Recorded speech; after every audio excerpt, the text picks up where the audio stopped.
Welcome to the Michael Singer Podcast, presented by Sounds True, in partnership with Shanti Publications. For more information about Michael Singer's work, access to all prior episodes, and information about upcoming releases, we invite you to join us at michaelsingerpodcast.com.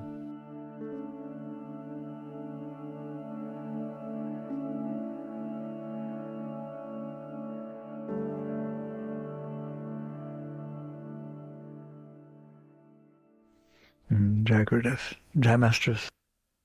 One question that is very prominent in the questions people ask, and I like it because it just shows a real depth of sincerity, is if I'm sincere and I understand this whole thing with these blockages and that they're ruining my life and I want them out and I know it's going to be difficult, but I don't want to go the rest of my life with all this stuff in here.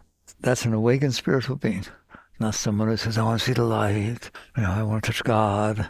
When it's all said and done, you'll merge. But it ain't said and done.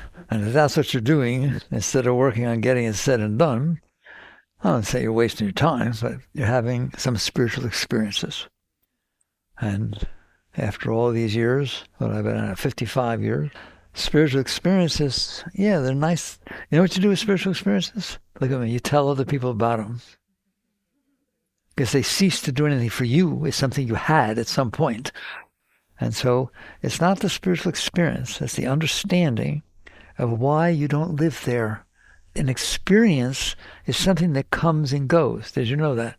A state of being doesn't change. You have a state of being, it's called ego. Your state of being is me. I, me, and mine. What I like, what I don't like, what I want, what I don't want, what I'm setting boundaries because this isn't fair. I shouldn't have to handle this. And what I want with my life and what kind of job do I want that will give me passion? What kind of relationship do I want that will make me happy? I, me, mine, I, me, mine, I, me, mine. We're so lost in it that we don't understand. I keep telling you, it's like a fish doesn't know they're in water because that is the environment they live in. And so our current state of being as a human being, you don't want to be one of those, is the ego that got built. The psyche that got built in your mind got built out of your problems, out of your desires, out of things that turned you on and things that turned you off. And I already told you, there's like at least 1,000 times more things that turned you off than turned you on. Just watch it during your day. Every little thing you complain about, you got something to say about. Every once in a while, something happens. Oh, I like that, right? But take it every moment of your life, and you're going to see the ratios, not even close. So you've developed this protection system. Ego is protection. It's basically saying, let's just take it from the bad. I've had bad experiences, and they hurt. I don't want them to happen again. So I'm going to develop a protection mechanism called ego that thinks and conjures and plots and plans and judges and resists and fights to try to make what comes into me, because I live in here, a way that feels good. So who's not doing that? Okay? And not how it comes into me a way that feels bad. I always teach you this as a foundation of the teachings. How'd you decide what makes you feel good or bad? I'm not stupid. I've had the experience. And I can't get it across to you. At one moment in time and space, your consciousness was experiencing what was happening in front of you. How much was it not experiencing? How many other moments were happening? Forget over the whole universe. Let's leave it on Earth. 100 billion zillion? That if you turn that way, you're having that experience. Turn that way, you're having that experience. Go to Chicago, you're having that experience. I don't mean Chicago. Chicago, this restaurant at that seat with that music playing. Do you understand that? There are billions of experiences going on at the same time. How many are you having at that moment? One. And you have developed your entire ego based on that one experience. Not just the one of that moment and that moment, but there's still just one. And your entire concept of yourself, what you like, what you don't like, what you believe, what you don't believe, what you want to attract to yourself, what do you want to set boundaries about, it's all based on that meaningless, I call it's meaningless data. My minor in college when I went through my doctorate was in statistics. They had a name for that data. Statistically insignificant. How does that sound? And you're developing your entire philosophy of life, preferences, hopes, dreams, concept, views, based on each one of the little pieces of data instead of based on a broader universal set. All right, I always lecture on that. I'm not going further into that. So basically, that is a not just your, but a human being's state of being. The consciousness, which is something very holy, is being drawn down, distracted by that thing you built, which in general was built out of fear. It was built out of protection. It was built out of, I'm scared. How do I not be scared? Way down inside. You should know that by now. Way down inside, there's fear. Very strong fear. You may have done very well, because you're a competent person, of building a world around you with relationships, jobs, finances, etc., which makes you feel protected as long as those stay. Some people say to me, oh, I have a wonderful marriage, a wonderful relationship with 2 children. I don't have any problems. Okay, the wife's gone, they took the kids with her. How you doing? Why'd you say that? Why would you say such a thing?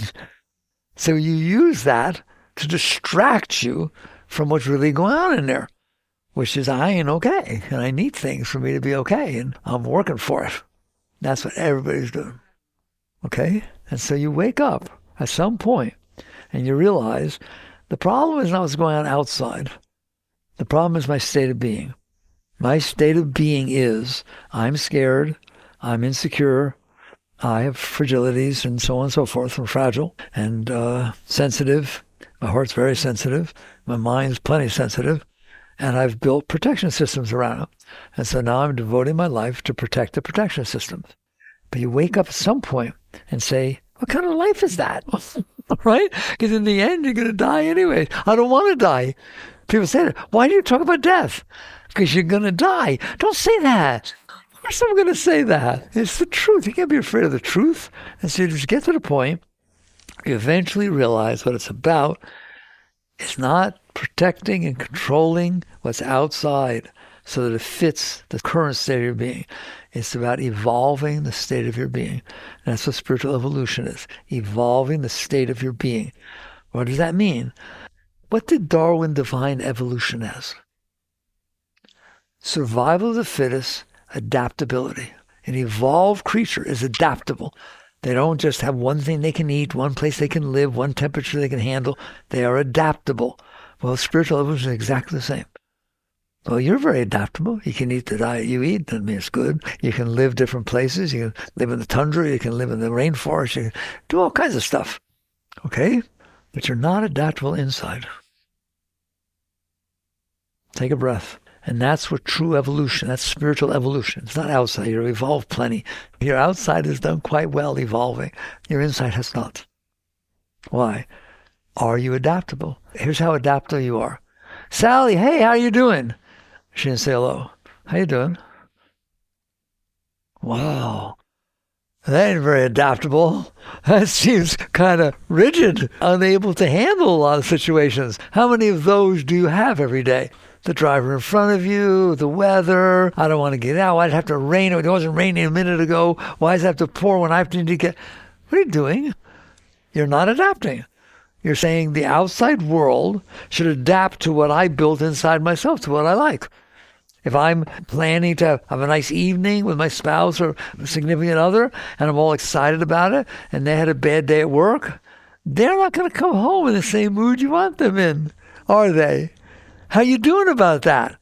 Oh, I don't know about this relationship, and this happens more times than I haven't. Wow, not very adaptable. Do you see what I'm saying? You're not adaptable emotionally or mentally. What do you mean mentally? Somebody says one thing to you. You say something, and it's wrong. And once you say, you really, oh, shoot, that was stupid, right? And you defend it. You sit there and say, no, I'm right. I'll go prove it to you. And your mind goes crazy after that. And it keeps thinking about what you should have said. And should you, yes or no? Anybody in a mind does that? Okay, that's not adaptable. That's not a very adaptable heart. That's not a very adaptable mind. So I hate to talk to you this way because I love you. But it ain't adaptable, kids. It's so unadaptable that you have to try to make the outside environment match what you're adaptable to, which is very little. Don't talk to me like that. You know I don't like when you talk to me like that. They're just words. I tell you, you having trouble with that? There's 8.3 billion people on the planet right now. They all said something. And you couldn't handle what the one in front of you said. Why? Can you adapt to it? Can you adapt to the fact that they came home in a bad mood and just walked right in the house and slammed the door and then came out and expect you to be nice? No. You do that once more, baby, I'm out of here.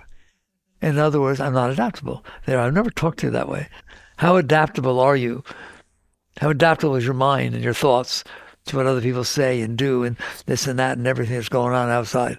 No, not really. How adaptable is your heart? Are you kidding me? That thing is so sensitive. What makes you okay in your heart is so narrow.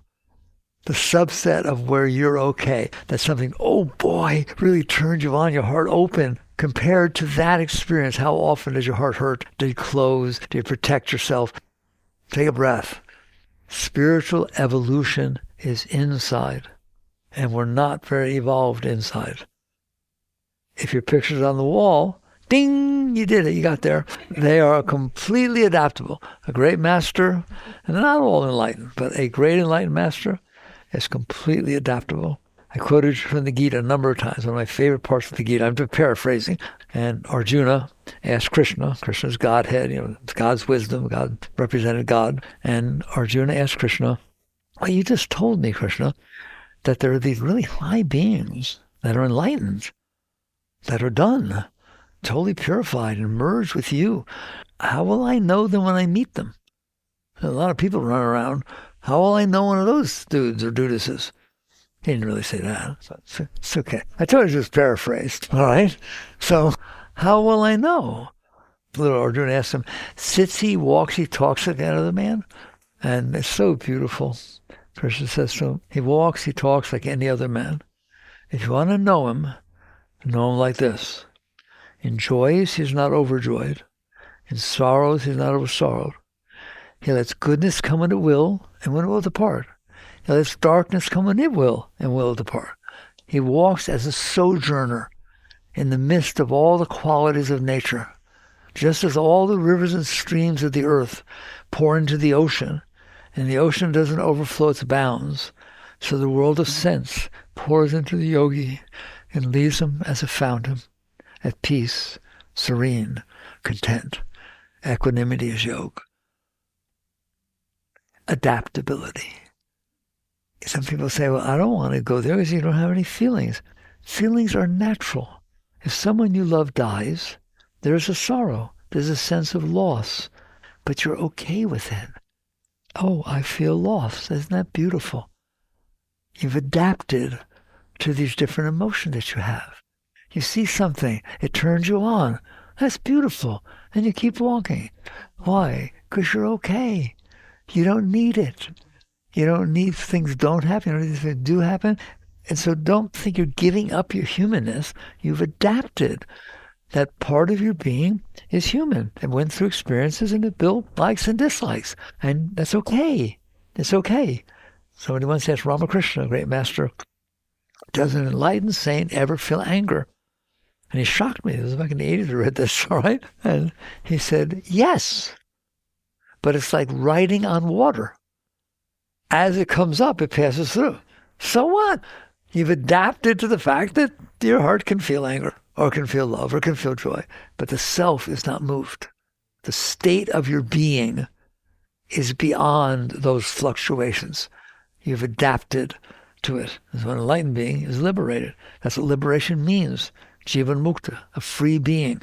Free of what? Free of the non-adaptability that a human lives with, so that they're always at peace, always serene, always, it's so funny. I've met some high beings. I was very fortunate over the course of my life. And I can remember driving with somebody that I know is a high being. And he's just sitting there quietly in the chair next to me, never talking, and just quiet. And then I'll say something. I'll call him, and you can see he comes back down. It makes you cry now. I didn't always see it at the time. He comes back down and very naturally answers my question or talks to me, and then gone again. It's like he in and out, free, totally liberated. All right? Freedom. You are all capable of that state, but you have to evolve. That's what spiritual evolution is evolving by what? Learning to handle that which you can't handle. Sometimes people write me, they say, I thought God, if it's true that the self is God descended, why does it have to evolve? Oh, God's everything. It wouldn't be evolving. Because when you get caught in your mind, when you get caught in your emotions, that's what you're experiencing. If you don't get caught, then you're experiencing your seat of self. But you do get caught.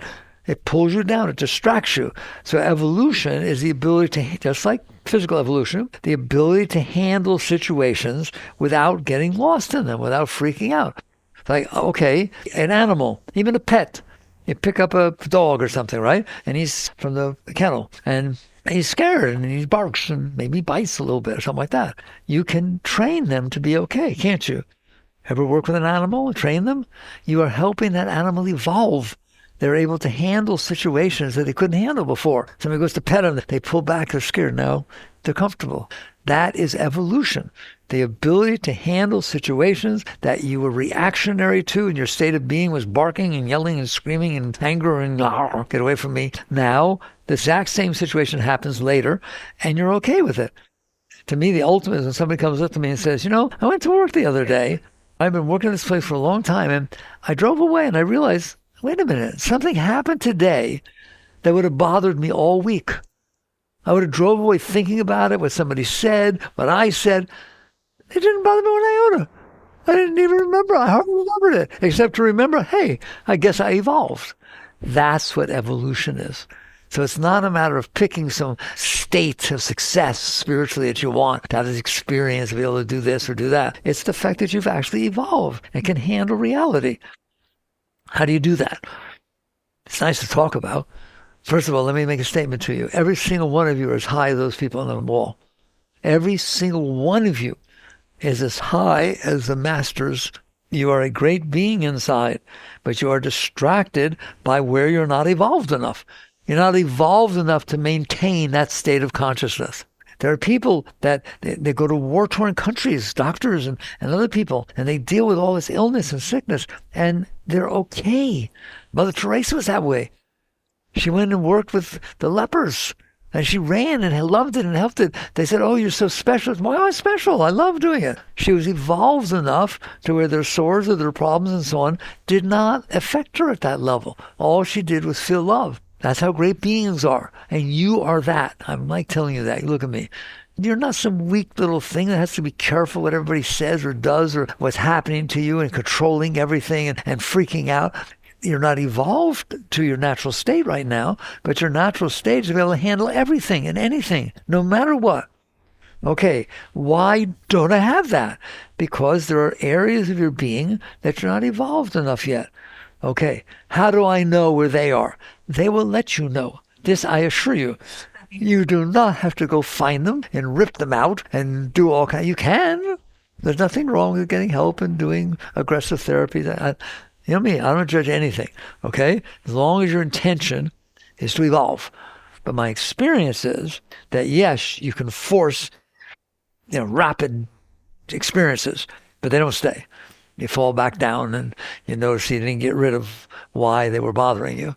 And we've talked about why they're bothering you. I don't have to give a whole lecture on it. I do it all the time. The things that bothered you before are bothering you now. You may not know it because you suppressed them. I can bring Freud in. He's my friend. You did this thing called suppression. You pushed them away. They did not go away. They will never go away. They do not go away by themselves. Why? Because you won't let them. When they come back up, okay, don't talk to me like that. You know I don't like it. And it hits you, and you feel again what made you push them down, and you push them back down. So spiritual evolution, if you want to be in equanimity, if you want to be okay with things, you can't have that stuff in there. That's what it boils down to. You can use all the techniques you want. When it's all said and done, you don't want that stuff in there, any of it.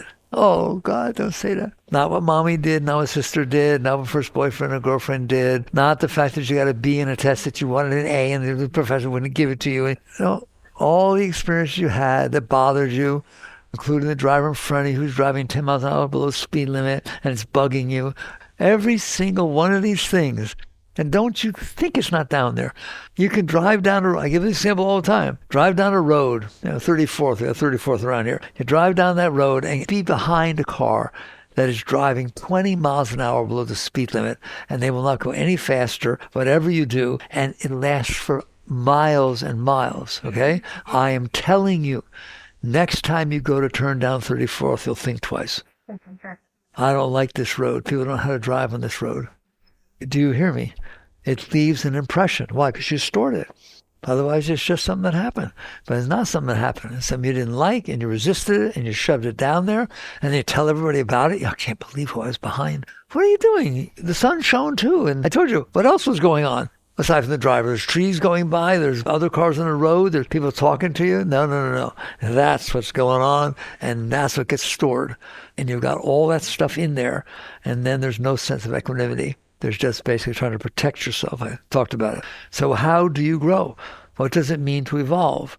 Does it mean I just decide, no, I'm not going to put any stuff down there anymore, and any stuff that comes up, boom, I'm letting it go? Well, if you can do that, you got something to teach me, because that ain't the way I knows it works. What I notice is that when it comes up, and it's going to come up, does your stuff come up? Okay? The slightest, it doesn't even, somebody didn't say something and your stuff came up. Somebody did say something, your stuff came up. You thought somebody might eventually say something and your stuff comes up.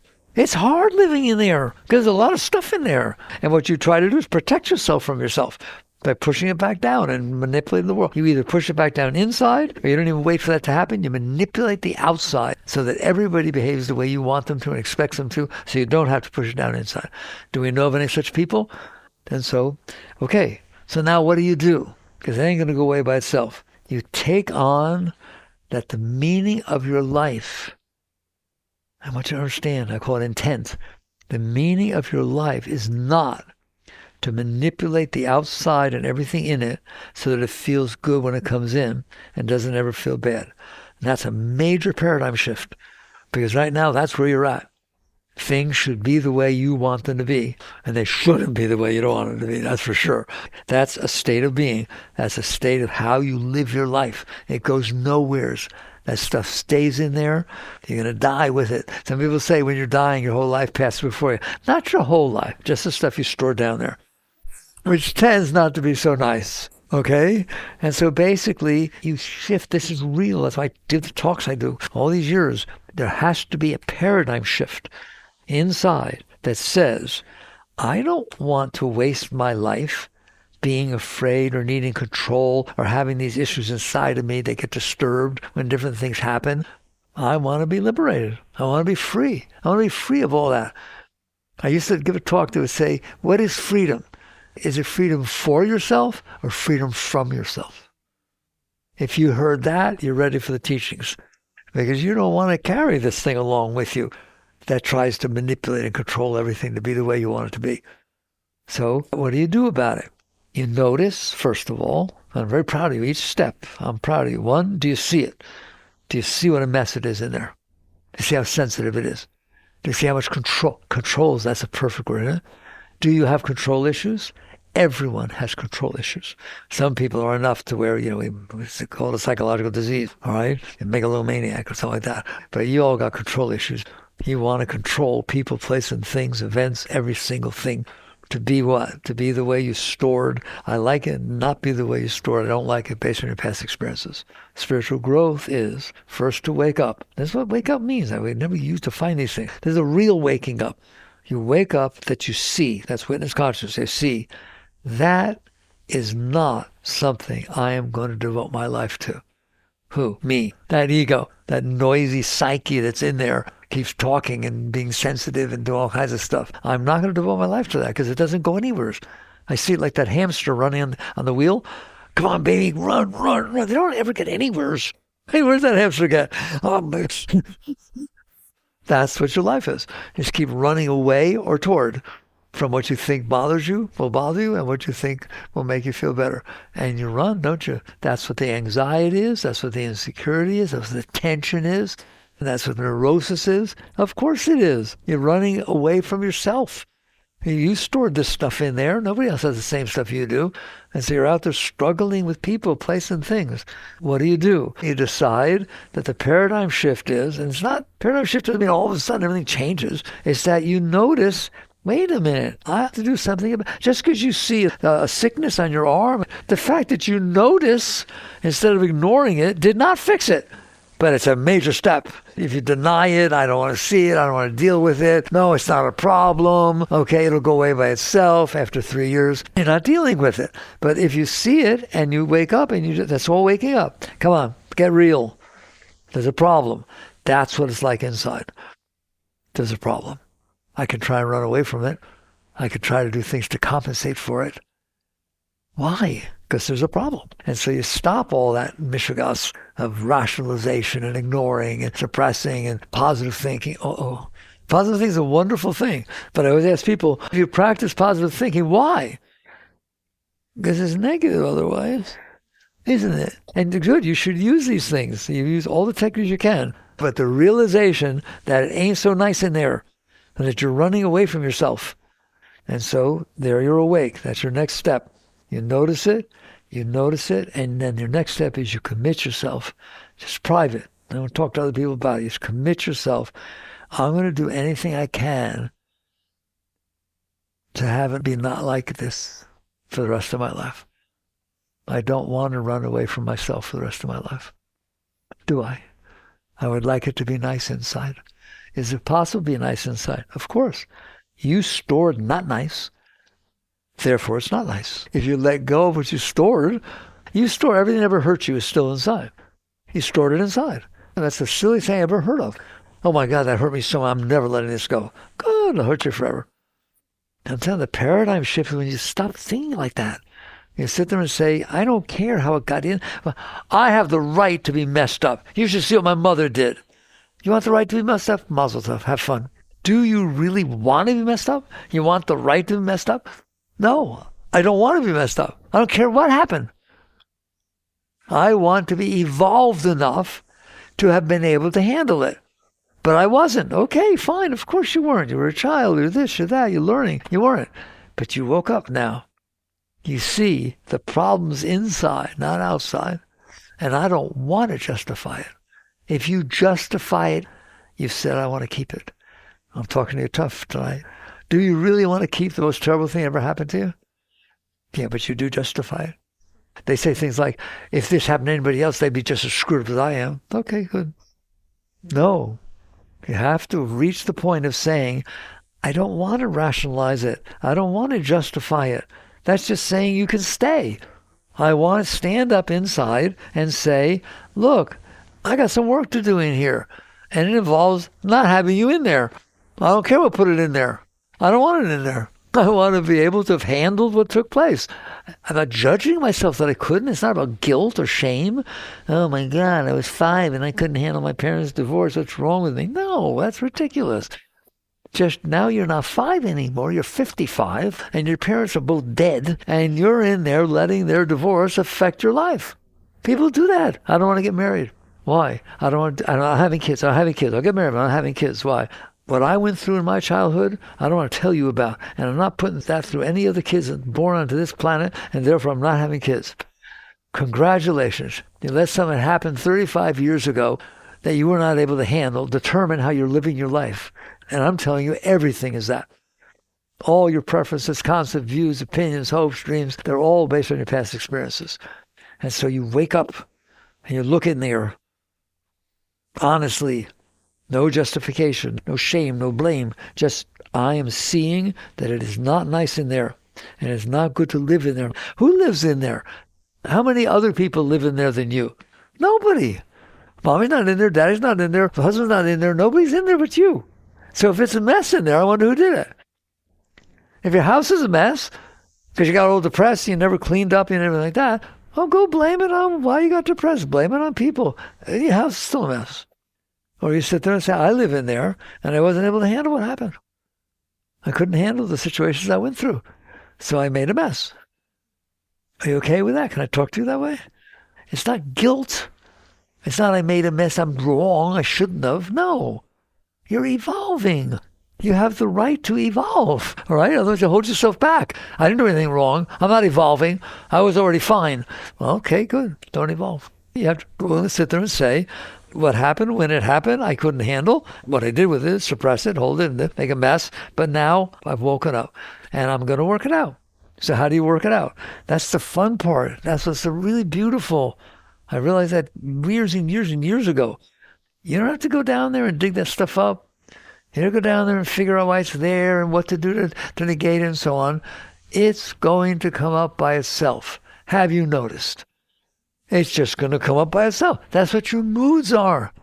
When you get to a certain state, you don't have moods anymore. Only happy, joy. That's all you ever feel. Happiness and joy. There's no down, there's no worry, there's no mood, there's no this, there's no nothing. Why? Your moods are what happens because that stuff down there is trying to come up. And people say that. I don't know what's wrong. I was doing really well for years, and now I feel the same as I did when I was 16. That's because you stored that junk down there when you were 16, and it's coming back up. And so you decide, I don't want it in there. So now I'm ready for techniques. They're not techniques that you get you.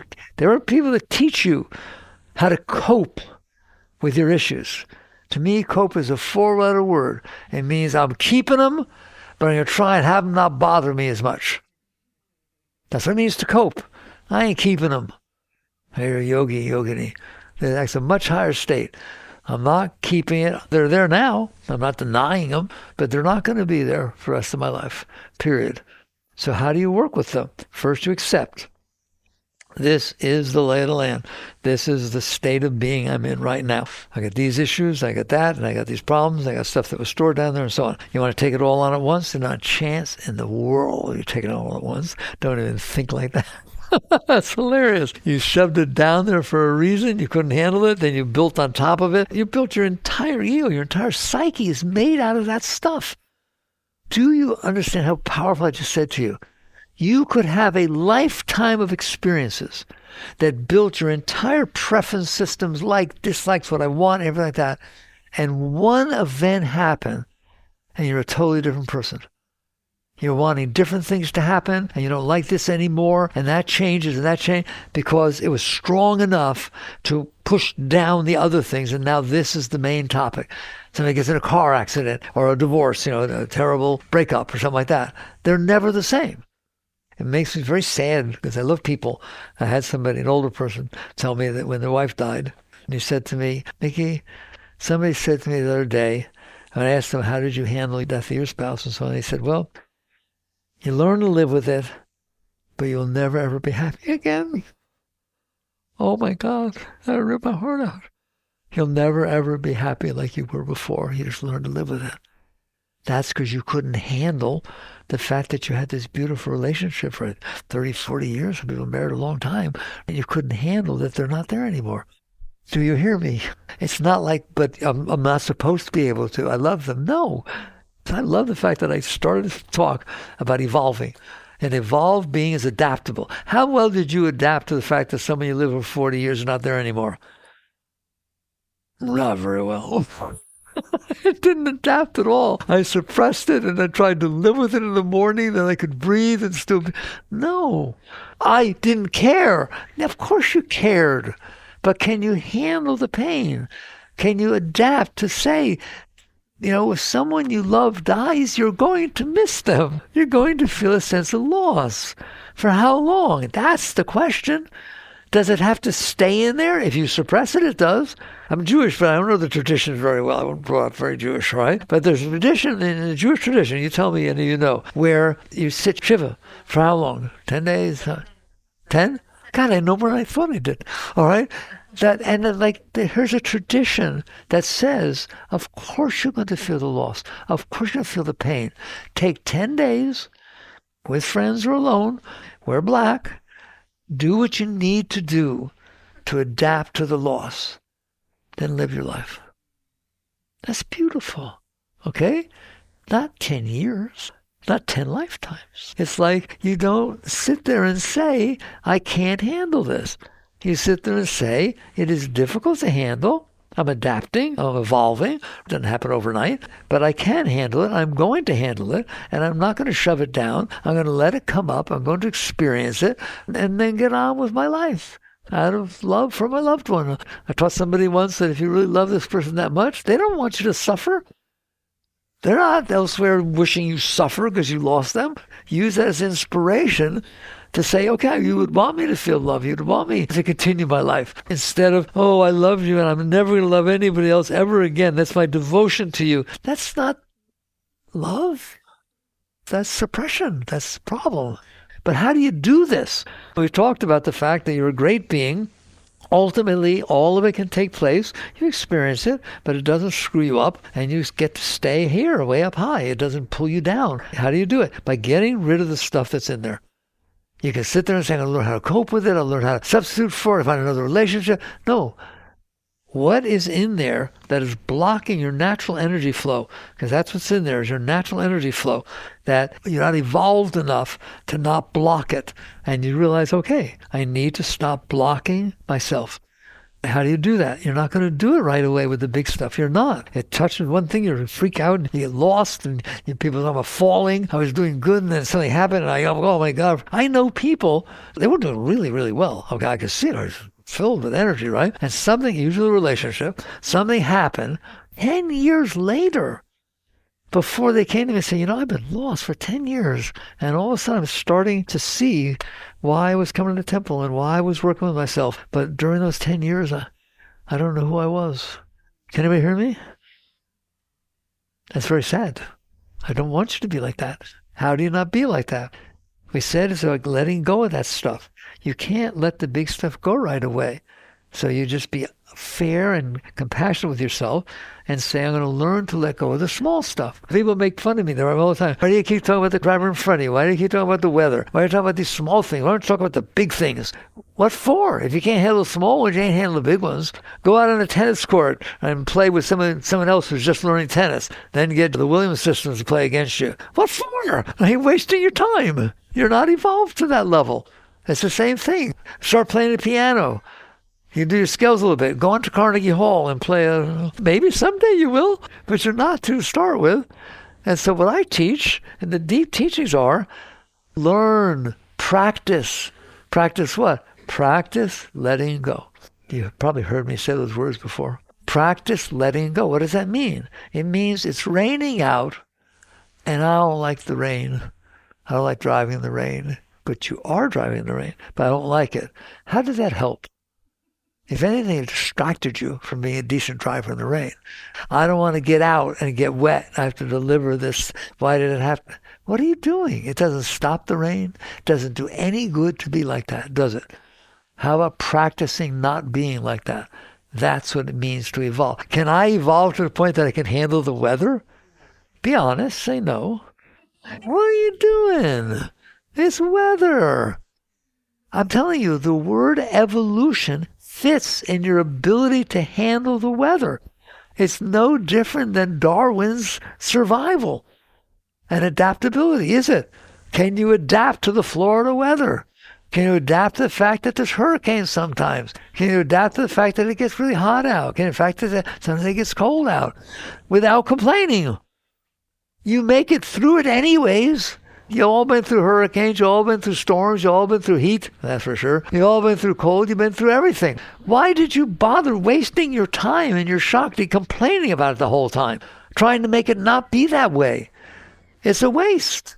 And so you learn, I call it the low-hanging fruit. Why is it low-hanging fruit? Because the cost of doing it is 100%. The benefit is 0. Nice business decision. Cost-benefit analysis. I'm going to pick the one that has 100% cost and 0 benefit. Well, that's how you are about the weather and the driver in front of you and the other, what I call low-hanging fruit. How about we work with those? And so you literally take it seriously. I am not going to allow the habit that I've developed of protecting the part of me that doesn't like the weather or doesn't like this or that or the other thing. I'm going to raise myself. And how do you work with that?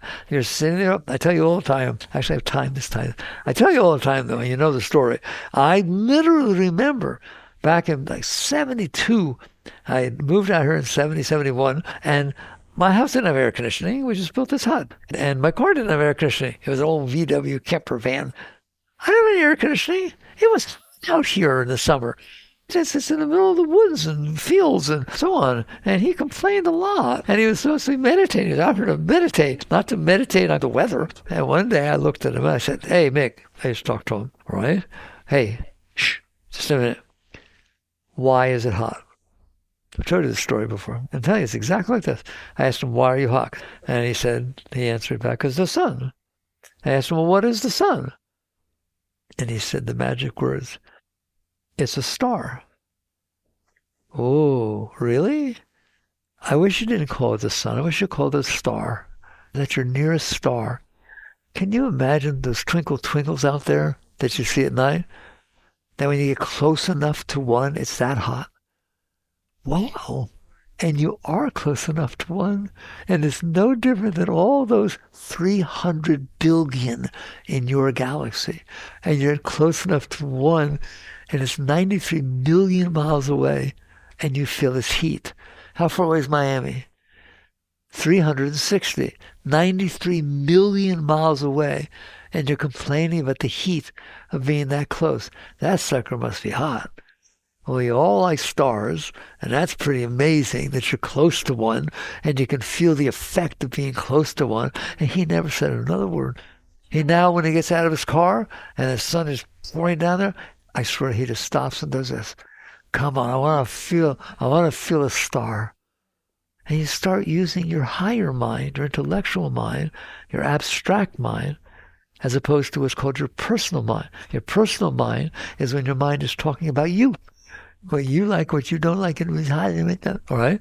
And your intellectual mind, your abstract mind, is able to be bigger than you. I was being bigger than me. I included not just me, but the galaxy. That's bigger.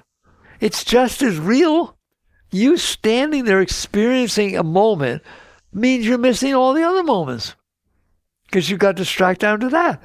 I don't have to go out and fly into the galaxy. I know there's a galaxy, and I know there's hundreds of billions of stars, and there's 2 trillion of those galaxies, by the way. There's a lot of stars out there, and you're complaining about one. I don't know what's wrong with you.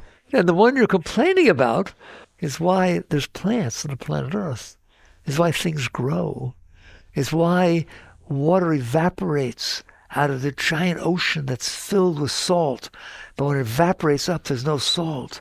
And evaporates and forms a vapor cloud, which the wind blows across to the dry land and drops the ocean water onto the black forest. Let's complain about it. This is how you grow. You've now evolved to be able to handle the natural heat of a star that you happen to be circling around. You do that with everything. You do it with the car in front of you who's not driving the way you want. I watch him. He goes, "Nice blinker, buddy. I'm driving." The guy just turns. "Nice blinker, buddy." How did that help?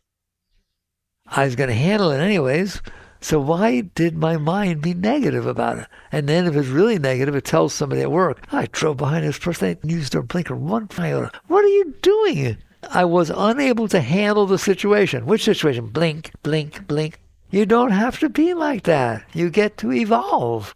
That's literally evolution, isn't it? I defined evolution earlier of being able to handle events. You just handle the guy who used his blinker. You just handle the fact that the sun was hot. How? By not suppressing or complaining or making a mess out of it. I didn't even think about it twice. You drove home. It's called working on yourself. You work on raising yourself. And what's going to happen, aside from not being bothered by all this stuff, that's no reason to be bothered by, except you decided to, you've developed the strength to handle bigger things. If I play tennis and I get to the net all the time, but I keep practicing, eventually I'll go over the net. I will have gotten better. I evolve. If I play the piano and I can't play anything right, but I get the scales, I start practicing them, eventually I play Twinkle Twinkle. And then Furlies. You will get better. Did you know that? If you practice something, you will get better. Will you become a master? No, I know I said that. Practice makes you better. You know that with music, you know that with sports, you know that with everything, don't you? Well, it's true of this too. It's true of spiritual evolution. The more you practice it, the better you get at it. And eventually you're going to find out that, okay, I could handle the sun, I could handle the rain, I could handle the driver in front of me, and then all of a sudden you're sitting there and somebody says something and you weren't exactly sure what they meant. All right? Their body language is a little bit weird. And I don't know whether they were dissing me or kidding or... Who cares? Who cares? Because I guarantee you, if you don't make a thing out of it, they won't either. Maybe they're in a bad mood. Maybe they didn't even say what you thought they said. Who cares? All of a sudden, just handle a situation in front of you that you weren't able to handle normally. And you will keep growing. And one thing I tried to get a point across, I don't know if I do, it's not that you handle that somebody says something, or handle the heat of the sun. It's that the amount, listen to me, the amount of disturbance that it created in you, that's what you handled.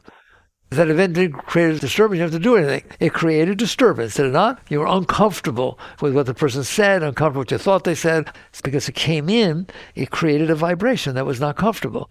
You learned to handle that level of discomfort to where it was no longer uncomfortable. I handled it. That means that entire layer of discomfort, anything that happens that causes that level of discomfort, it extrapolates into those. So you're really picking something else. If you can sit there and play Twinkle Twinkle, you can also play Row, Row, Row Your Boat, because you learn, your fingers learn, you learn how to read. That's what this is inside. When you learn to handle low-hanging fruit, the next thing you know, anything that has that level of discomfort doesn't even bother you anymore, until eventually you get to the point where you're handling things that you didn't think you ever could. Like you're going to work and your wife or husband says to you, hey, tonight when you come home, we have to have a serious talk. Thanks a lot. I gotta go work with that in my mind. And you don't have trouble with it. You don't have trouble with it. You feel a little anxiety, and you look at it, you say, I've handled stuff like that before. I'm going to be okay. That's what it starts saying. I'm going to be okay. And then you come home and she says, we won a trip to Hawaii. I didn't want to tell you before you left. That's what I wanted to talk about. You go, oh, shit. I wasted my day making a mess. Because you don't know, but your mind will always tend toward the negative. Who's noticed that? It will always tend toward the negative. And so you learn not to do that. You learn to work with yourself. And if you can handle that level of discomfort, you let it go. You go through, you wait for the situation. Like, at some point, it gets exciting. I'm serious. When you start to really grow and you realize, hey, that's neat. I don't have to be afraid of a whole bunch of things because I can handle them. Not because they won't happen. That's the difference. People say, God will take care of me. I don't have to worry about it. I don't want you to think like that. I don't need to worry about it because I can handle it. God took care of you. You evolved and got closer to God. Not, I stayed where I am, but God will take care of me. Okay? And so you just keep evolving your ability to handle situations. How? My experience, which is just amazing because I've done this so long, is there's this magic word called relax. What does that mean? Discomfort is not comfortable. Did you know that? Inner discomfort is not comfortable. Don't make believe it is. It's not comfortable. Well, what do I do if it's not comfortable? Relax. Now, I know you got trouble with that. How do I relax if it's not comfortable? But they think I'm telling you is that which is not comfortable should become comfortable. Somebody says something to me, I feel discomfort. How do I make it feel comfort? No. Now you will not do well with that. It's not high enough. Something happened, it's not comfortable. How do you know? How do you know it's not comfortable? Because I'm in here. It's not comfortable. You relax. Not what you're experiencing relaxes. You who is experiencing it relaxes. You are saying your feeling is not comfortable, just relax. I don't know how to say it to you, right? Because you don't want to do it. You don't want to. You want to protect yourself. You want to push it away. You want to not deal with it. You want it not to have happened. You're busy resisting. What is the opposite of resistance? Relaxation. Resistance takes tension. Non-resistance is no tension. So back here, who's experiencing it, how you meditate or you practice to get back here and stay back here. And then you feel discomfort coming up, you immediately relax. Relax your shoulders, relax your tummy, relax your buttocks. Just relax. Just relax. Then what? Relax more. Like yoga, you do asanas. Some of you guys do yoga asanas. What does the yoga teacher teach you? Get into this asana. You can feel some tension. Feel it now. Relax. Relax. Just relax. Now relax deeper. You can keep letting go, can't you? And the more you let go, somehow it releases a little bit more. It's exactly the same inside. It's like inner asanas. It's coming up. You feel the tendency to resist, to push it away, to not want to experience it. Relax. You won't do it with the big stuff to start with. But like I said, as you evolve, you'll catch on. It's much nicer to relax first than to resist first. It gives you some space. If you resist, it just hits everything and goes worse and all that junk. If you relax, you get to stay in your seat of consciousness where you were as you relax. And then people say to me, does that mean you don't deal with anything? Does you just deal inside of relaxing and then you don't ever deal with what went on outside? No, it does not mean that. Ever. It means first relax. So you're not acting outside out of resistance. First relax instead of reacting. You get to act instead of react. Normally, if you're not comfortable, you react. You throw stuff out there. It only has one purpose. Your intent is to take care of yourself, to protect yourself, not have it happen, to say you're sorry. And so you react to the fact that you can't handle it. Well, that's not evolving. First, you relax. Is it going to go away? It'll go away a little bit. It doesn't matter. The fact that your intent was every moment of your life, for the rest of your life, your intent is to let go to the best of my ability. I don't care if it comes back 1,000 times. Each time there'll be less. I'll keep practicing the piano. All right, I'll get better. You just keep letting go. You do your best you can. And if you fall down, just get back up and say, it's okay. I grew. I'm growing. I don't care. I don't care. No judging. Oh, I shouldn't have. Yes, you fell. As long as your intent was to practice and try. I used to teach like this, right? Stay up as long as you can, without suppressing or fighting. Just relax, relax. And if you find out that you fell, come back as soon as possible and don't judge it. Don't say a word to yourself or anybody else. Just okay. That gap will get smaller and smaller and smaller until you reach the state where it doesn't happen anymore. Just like practicing piano, just like learning a sport. It's exactly the same. You practice staying conscious. You practice evolution. It's an evolutionary practice, all right? And so you will get higher and higher. And eventually things that bother you now will not bother you anymore. You don't have to do anything. You don't even have to relax because you're already relaxed. Eventually, I'm sorry, after years and years, you'll reach a state where all you're doing in there is relaxing. Every time there's a fluctuation of heart, you're relaxing. You're just relaxing. And since there's all kinds of stuff going on in there, you're just always taking a state of relaxing. But then what? Then once you can relax at least the first wave, you relax, then look outside and ask, is there something I'm supposed to be doing to help this situation? Not to help me, not to stop it from hurting me. That's not your motive or your intent. My intent is, okay, I handle it. I've let go a little bit. Is there something I'm supposed to be doing? And I'm telling you, I'm not going to percentage on it, but it's probably 90 to 95%. You're going to find there's nothing you were supposed to do. It was all because it bothered you.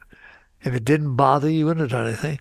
You drive by trees, you drive by white lines on the road, you drive by people you don't know, but you can't drive by somebody you do know.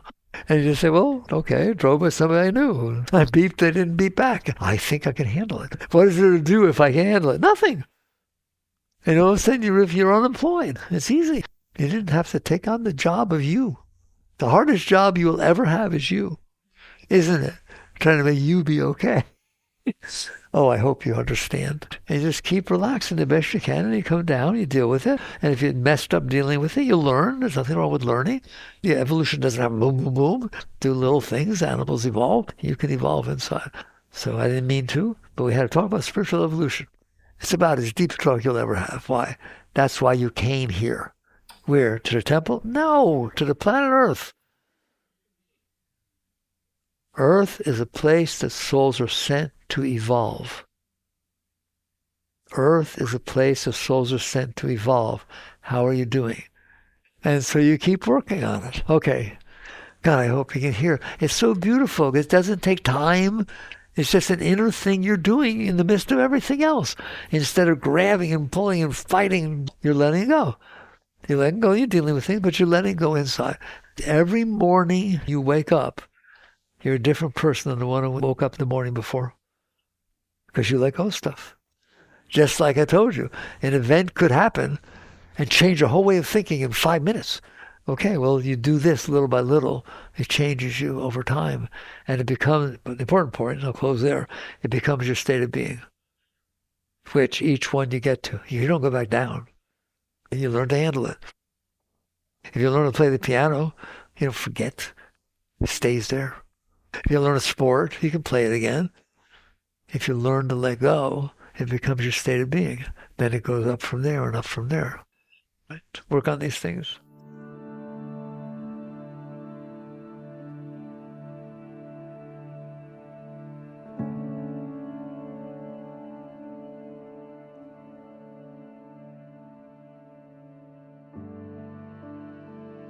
You've been listening to the Michael Singer Podcast, produced by Sounds True in partnership with Shanti Publications.